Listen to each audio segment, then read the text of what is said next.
Hi, I'm Anna Hart and I'm 34. The morning of the will reading, my phone buzzed. A message from my aunt popped up. Don't get your hopes up about the will. At the attorney's office, the walls were lined with leather chairs. My father leaned toward my sister, hand resting on her shoulder, their eyes sharing that triumphant look you see before the referee even blows the whistle.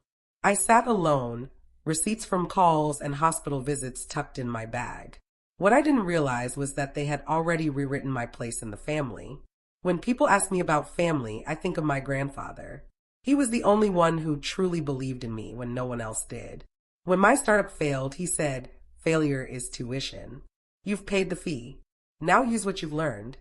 When my marriage ended, he told me, "You're not broken, Anna. You're free to choose again." My father never spoke like that. He looked at me as if I were a bill he regretted paying. At family dinners, if I shared an idea, he would wave his hand dismissively. "You never finish anything," he'd say, cutting me off mid-sentence. My sister learned early to nod and smile at him. She wore success like armor, always polished, always favored.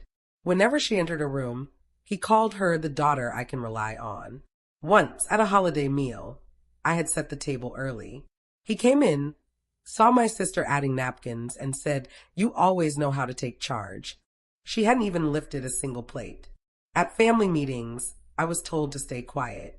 When bills piled up or errands needed running, my phone would buzz with a group text, "Anna can handle it." It was never framed as a request. I learned to bring groceries without asking, to cover late utility bills until next month.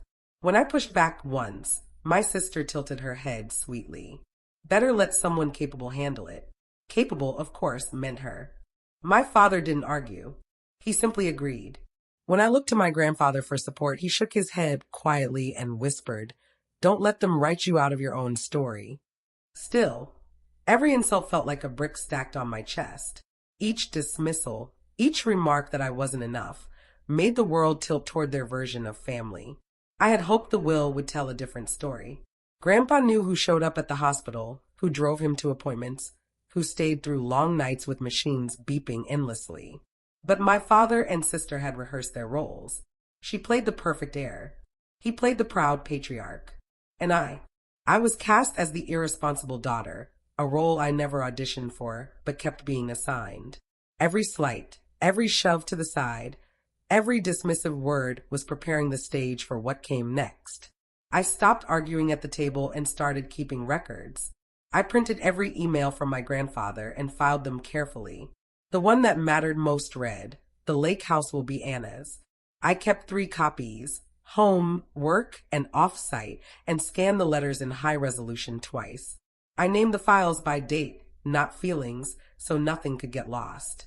I added pharmacy receipts, parking stubs, and clinic badges. When memory fades, paper remembers. I made it remember for me. I opened a cheap P.O. box near the bus stop. No more missing mail when my family held the keys. I ordered certified copies of the deed and tax history. Boring county stamps can win in court. At Legal Aid, a volunteer attorney went through my folder carefully. "Preserve metadata. Don't forward. Download originals," she said. She circled 3 items on a sticky note: the deed, the emails, and the handwritten letter. "Get a notary for your affidavit. Document what you saw, where, and when. Dates first." I wrote late into the night, sticking to minutes and places, leaving out adjectives. How many visits? Which nurse? What did the machine sound like? I called neighbors who brought casseroles. "Would you sign a witness statement?" I asked steadily. They did, noting the days they saw my car at dawn, attaching photos of the porch light on. I requested a letter from the clinic about his fine motor control. After March, the doctor wrote, his grip was inconsistent, tremors and fatigue evident. I filed it behind the emails, labeled medical. I examined his signature on old birthday cards, the loops, spacing, how the ink thinned at the tail. I practiced observing, not accusing. Truth doesn't need volume, it needs a clear path. I stopped responding to my sister's polished updates. Screenshots went straight to the folder. I muted the family chat and relied on calendar alerts. Preparation became oxygen after months of holding my breath. Grief could sit beside the printer. Missing him was honest. Being erased was not. I packed everything into a black accordion file with a handle. Ugly, heavy, but exactly what I needed. On the cover, I wrote in block letters, timeline. Inside, dates climbed like rungs I could stand on. They expected me to show up empty-handed, asking for mercy. But I was already collecting bricks. The conference room smelled of lemon cleaner and old paper. Relatives filled the chairs in careful rows. Mr. Lell, the attorney, clicked on a recorder. For the record, he said, we will read the will and cautelis. My father shifted, pleased. My sister sat tall, hands folded like a catalog model. Mr. Lell began with the original will.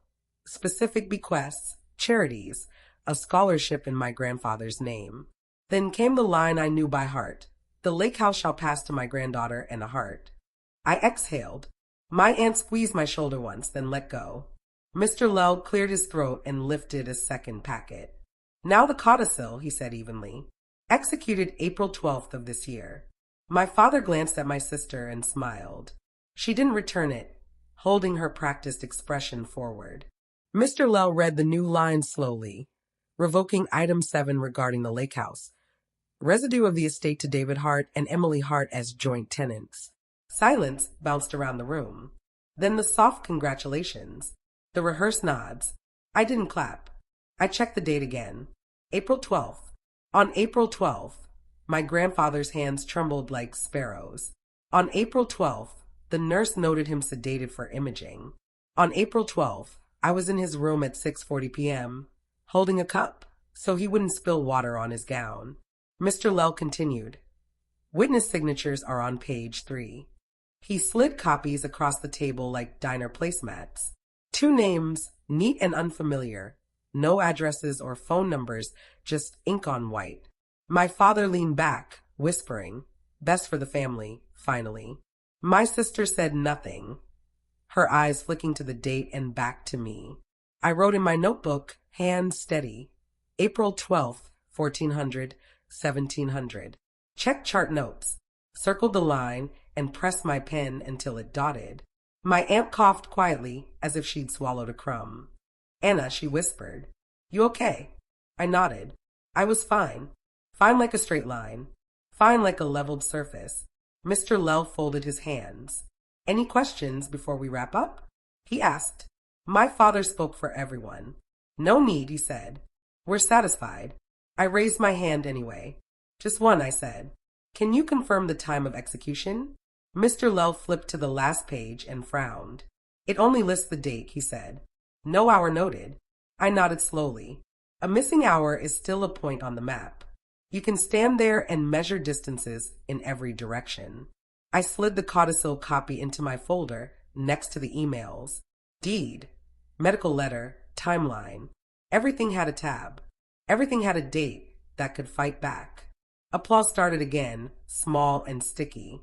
I let it wash over me like elevator music. People were celebrating a performance. I was reading a script that contradicted itself. I closed my notebook and stared at the ceiling lights. They hummed like machines in a hospital room. I remembered his pen trailing off on a March birthday card. I remembered holding that cup on April 12th. One wrong date was enough to unravel their perfect story. I asked for a meeting the next morning. No speeches, no toasts, paper only. Mr. Lell sat at the head of the table. My father and sister flanked him. My aunt sat quietly behind me, like an anchor. I'll be brief, I said. Dates, signatures, capacity. I laid out the original will, the codicil, and my timeline. On April 12th, Grandpa was sedated, I said. Chart note 1410, R.N. Patel. Fine motor skills impaired after March.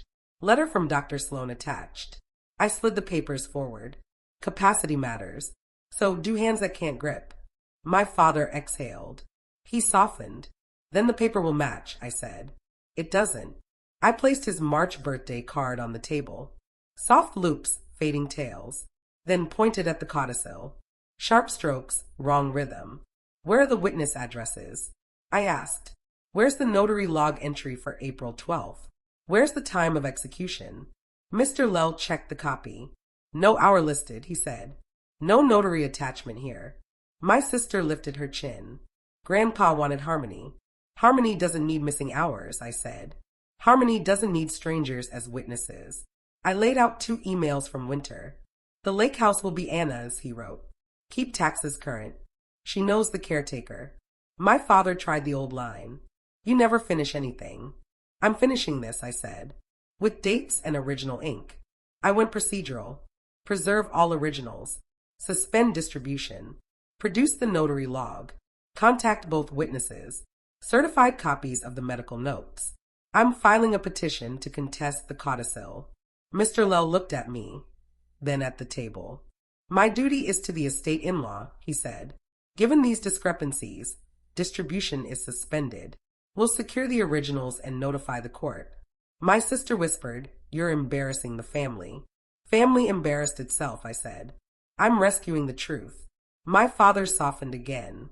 Handle it privately. Privately is how records disappear, I answered. Publicly is how records endure. Mr. Lowe slid a pad toward me. List what you want. Copied. I wrote steadily. Originals. Notary journal. Witness info. Email headers. Metadata. Chain of custody. Names. Timestamps. You'll have it in writing by close of business, he said. Chairs scraped. The room hummed like an old scanner. My father closed his mouth, searching for words. My sister's practiced smile faltered. No one told me to be reasonable. No one told me to stay quiet. For the first time, they couldn't shout me down. The paper spoke louder. The probate order arrived on a gray Tuesday morning. Mr. Lell called first. Simple and to the point. The court invalidated the codicil, he said. Original will stands. The lake house passes to you, Anna. I sat still, letting my breath catch up. Then I asked for everything in writing. Of course, he said. Certified copies this afternoon. My father texted within minutes. We can settle this privately, he wrote. Privately is how it went wrong, I replied. All future contact in writing. I drove to the courthouse and signed for the packet. Order stamped. Findings listed. Capacity, witnesses, execution, all addressed. Dates and ink accomplished what pleading never could. At the lake road, the water flashed between trees. The house waited, its quiet windows and stubborn lock. I changed the cylinders and labeled the new keys, not to shut people out, but to maintain order. Inside, dust floated like memory. I opened the windows and let the rooms breathe. On the mantel, his photo sat beside a chipped mug. Failure is tuition, he'd said. Use the lesson. I walked the dock and read the order again. This wasn't a prize. It was a trust one had to uphold. I called the caretaker and set a maintenance schedule. Roof, gutters, well pump, taxes on autopay with my name. That evening, I wrote 2 short emails. To Mr. Lell, thank you. Please close with the clerk when complete. To my family, the court's decision is final. Boundaries remain. My sister sent one line. You didn't have to take everything. I took responsibility, I wrote. You tried to take the truth. I boxed the evidence and stored it in a dry closet, not to relive the fight, but to remember the route. Paper had been my voice when mine shook. It will be there if I ever need it again. I slept in the smallest bedroom that first night. Morning laid a silver path across the water. I made coffee and stood barefoot on the dock. Grief sat beside me, quieter than before. I'm not erased. I'm not the daughter who never finishes. I finished what mattered because he asked me to. This house is not a stage. It is a promise kept. My name fits here because the truth does. If you've ever had family try to erase you, you are not alone. Before you go, if this story touched your heart, please share it with someone who needs to hear it today, and don't forget to subscribe to my channel for more true stories of family betrayal that remind us of our strength.